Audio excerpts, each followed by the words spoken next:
Assistant ততক্ষণে ম্যাডামের ওখানে গেছে। আর আমার কলটা যেহেতু আমি ধরতে পারি নাই, তারপর আমি অ্যাসিস্ট্যান্টের সাথে কথা শেষে আমি নিজে কল ব্যাক করছি। তারপর আর ওই কল ওখান থেকে আর কখনো রিসিভ হয় নাই। তো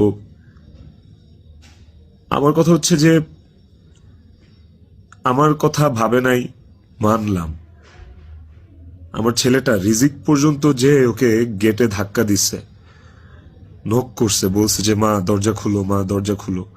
রিজিকের কণ্ঠস্বরটা কি ওর কানে যায় নাই? রিজিকের প্রতি কি ওর একটু মায়া কাজ করে নাই রিজিকের কথাটা শোনার পরে? তো এই ভিডিও কলের বিষয়টাও আপনাদেরকে আমি ক্লিয়ার করলাম। আই হোপ আপনারা স্ক্রিনশট দেখলে বুঝতে পারবেন। এবার আসেন নেপালের শুটিং প্রসঙ্গ।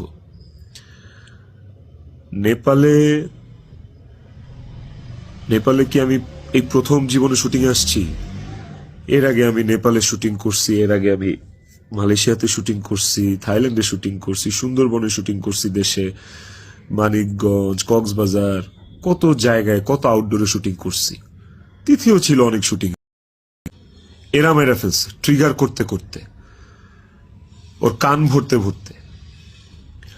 ইকরা ওয়াজ সো সফট হার্টেড। ও বাইরে থেকে ভয় হোক, আমাদের শুটিং সেটে যখন কারোর জন্মদিন থাকে আমরা